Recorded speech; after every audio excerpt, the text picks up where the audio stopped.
Yes, you are going to become a much better Warhammer 40,000 player today. This video is going to break some things down for you. That's just going to shatter the glass, and you're going to go ahead and dramatically improve right now. So I had an awesome coaching call this week, and when I was doing the coaching call, I was going through some of the two fundamental flaws that I thought my client is currently experiencing Warhammer. And what I realized is that the flaws that he was experiencing is actually probably pretty going to be familiar for a lot of you out there. So I made this video for you, basically sharing the content of our exclusive coaching call so that you guys can dramatically improve your game. So we're breaking down these two habits that absolutely destroy you as a player's win rates. And you can make these problems, these mistakes, even if you know your army, even if you're playing with a strong list, even if you're playing smart game plans. So here are the two issues, and we're going to break all these down in detail over the course of the next 10 to 11 minutes of this video. The first problem is turning anomalies into doctrine, and I'm going to explain that to you, and then getting distracted by secondaries and losing on primaries. If we fix both of these issues, then your game plan is going to improve over freaking night, and you're going to be able to take yourself finally from that 2-3 results at tournaments to that big 3-2, potentially even that 4-1 result at tournaments. So let's get right into it. I'm excited to share this with you. The first thing that we're talking about today is the dice anomaly trap. This is a big one. I'm going to explain what this means by walking you through what happened to my client, right? So we're reviewing one of his more recent games, and it reminded me of something that had happened previously. So he had a frontline unit. Just think of something like Deathwing Knights, for example, okay? It wasn't Deathwing Knights, but just for the example. They were durable, and they were really well positioned, and they were in a good matchup. But the opponent had a crazy dice spike, and they just deleted his durable frontline unit in one activation. And this is something that it shouldn't ever freaking happen. Like, the math on it is like there's less than a 1% chance of this actually happening. Maybe a maximum of 2% chance, but it's definitely not reliable.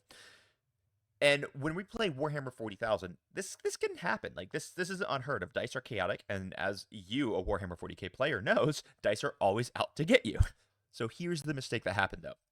When this had happened to him in a previous matchup, he actually started altering his play profile because he was afraid of these dice spikes. So he was like, oh, this had happened to him once before, so he had started playing a little bit more scared, a little bit more reserved, and that had put him through a cascading series of failures where he just wasn't performing to the level that he was capable of. And that was a very, very big problem, because his fear of a crazy one-off dice spike became doctrine and affected his gameplay. He assumed that the unit is now unsafe. He assumed that that matchup was always going to be bad, that the position where the unit was in, which was actually amazing, was a liability, and that his opponent's profile can actually counter him, which it totally does not. So this is how some of our more inexperienced players tend to turn fear into strategy, and strategy built on fear is always going to be freaking wrong. So, real good players don't rely on outliers. What we do is we play around averages. We trust our statistical expectations. We trust that we have the correct target profiles and proper positioning. So we accept this, and then we also accept that occasionally dice will spike and crazy things will happen. But we're not going to rewrite our whole game plan around crazy things happening. So what are pros going to do instead? And I'm going to give you my framework for how to handle crazy dice spikes like this, okay? Pros are going to go ahead and recognize that the spike happened, and they're going to say, yep, well, that shouldn't have happened. Moving on. Let's continue playing Warhammer. We reset our expectations to the average. Okay, so what should have happened 99% of the time? That's how I'm going to continue playing forever, because I made the right decision. It's just the dice said, get wrecked, nerd, right? Like, I'm always going to bank that I'm going to make a 3-inch charge, even though occasionally, yeah, I might roll snake eyes. You're not making the wrong decision by going for a 3-inch charge, even though you could make snake eyes, if that makes sense. So we're going to plan based off of reliability. What is the correct play, assuming normal-ish dice? And what is normal-ish dice, actually? Let me take a quick moment to break this down. I do believe this is a trap that a lot of people fall into. You expect averages to be normal, but that's not real. If you have a 51% chance, let's say you have, like, I don't know, what is it? What's a 51% chance? I think it's like an 8-inch charge with a reroll is like a 56% chance. So let's call it a 56% chance. Well, that means that 44% of the time, you're not going to make the charge. So that doesn't mean that 1 out of every 2 charges should actually be completed. You could very easily and perfectly within mathematical statistical probability roll 10 failed 8-inch charges in a row. So here's what I do. I like to do my mathematical expectations on a bell curve, right? So I kind of have it here in the shape so that you can kind of see that. So what this means is that when I'm planning on accomplishing a goal in Warhammer 40,000, what I do is I plan on performing 30% better or 30% worse than what the average dice roll is. So let's say I need a 7 on the dice to roll for a charge. I'm going to plan on rolling a 5 or rolling a 9. This is maybe that's actually a bad example. So let's say that I have a literal 50% chance of we'll use a different example. Let's say I have a 50% chance of killing a enemy unit in 1 activation. I'm going to plan on overperforming or underperforming by 30%. So I'm going to leave a third of I'm going to plan on leaving a third of the unit alive. That way I know I always need a backup to clean up the mess just in case I roll a little bit poorly or my opponent rolls a little bit better. So I always have a backup to cover the fact that we can have these like 30% mathematical swings. Now, I don't plan for unbelievable, unreasonable spikes like the 1%ers. Occasionally, your opponent is going to make 15 out of 15 4-pin vulnerable saves, and there's nothing you can do about it. But I'm also not going to plan for it because the reality is if I'm planning for that crazy level of statistical anomalies, then I'm not going to be dedicating the correct amount of brain power to the rest of my game. So I'm not going to worry about those scary things happen. So here's what I recommend. Always plan for 30% over or under performance. That way you have appropriate backups if necessary. This will also keep you from overcommitting into your enemy. So maintain courage and do not play scared. So why does this freaking matter? Well, here's the deal. When you start avoiding positions because of mathematical anomalies you've experienced, you will play too passively. You're going to overestimate enemy damage. You'll underestimate your own tankiness. You're going to end up sacrificing board control. You're going to lose agency. You become predictable, and you're going to start losing winnable games. So don't do it. All right, so let's get into the number 2 error that a lot of players make. And this is secondary distraction syndrome. This is a medical condition. I have seen so many patients suffer from secondary distraction syndrome. They stop making the main thing, and they start letting the secondary things become the main thing. So let me kind of explain. Secondaries can oftentimes operate like pocket sand, if you understand the King of the Hill reference. Hilariously. People will many times take their eye off of the ball in order to go score the 2 points for established locus, or they're going to end up trying to get storm hostile objective for 4 OC or for 4 victory points. But by doing so, they're going to take themselves off of the primary that they were guaranteed to hold, which is going to deny them 5 victory points. Things like this happen all the time. I cannot tell you how many times I've seen people sacrifice a very key unit just to get them an extra 1 point on engage on all fronts, where that having that unit alive or not exposed rather would have been able to net them 10 points on primary later on in the game. So guys, the reality is primaries win games. Secondaries are opportunistic, not mandatory. So let me break this math down for you, and I'm going to get a little bit detailed, and then we'll wrap this freaking video up for you. So when you are scoring victory points in Warhammer 40,000, you have up to a 100 victory points you can score. 10 victory points are guaranteed to be scored, guaranteed to be scored by painting score. If your army is painted, you're going to get those 10 victory points.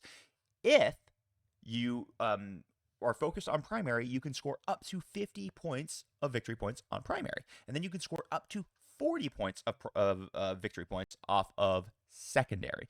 So what this means is that primary gives you a much higher percentage than secondary does of winning Warhammer 40k. Because remember, you only need to win by 1 victory point. So one of the cool things about focusing on primary is it also allows you to focus on denying your opponent's primary. When I score secondary, that's points that go into my bank. But if I deny my opponent primary, not only am I generally, like, let's say I charge onto my opponent's objective, kill his unit, not only do I deny him primary, I also score primary if my opponent fails to kill me off of that objective. So you can create bigger point swings by focusing more on primary. And yes, I know there's more nuance to this, but just to give you an example of what focusing on primary can do for you. The average statistically, the average amount of secondaries that are going to be scored by good players who have good positioning, we are going to score anywhere between 28 and 32 points on secondaries. So let's take a typical game of Warhammer, take and hold. I hold my natural and I hold my home field. You hold your natural and you hold your home field. Now we've both scored 40 points on primary. Let's say that you're a little bit more focused on scoring secondaries than me, so you end up scoring the 32 and I score the 28. Okay, that's a 4-point difference. You're going to win the game. But let's say I'm also a wily coyote and I'm not really super focused on scoring secondaries, but I am super focused on denying you primary. And I have accomplished the goal of denying you primary just one time. If I've denied you primary one time, but you score better than me on secondary by 4 points, I'm going to end up winning the game by 1 point because me denying you primary by once decreases your overall score by 5, whereas you focusing a little bit more on secondaries will get you maybe 4 more points. That gives me a 1-point victory, which means I win the game. Now, there's a lot of scenarios you can build out about this. Yes, I understand things can be more complicated by that. I guarantee people are going to type in the comments, "Oh, this guy's an idiot. He thinks that focusing on secondaries only it's stupid." Don't listen to those people in the comments. Ignore them. If you score more primary than your opponent and you deny your opponent primary, you will be winning more games. Let me break down a little bit more detail so that you guys can really follow along. So how are pros really going to be thinking about this? Primary is going to be your mandatory points. These are the stable, the predictable, structured points that will win events. Secondaries are opportunistic points. We score them when the board allows for it, but not when they become a distraction. So here is my thought process on this, okay?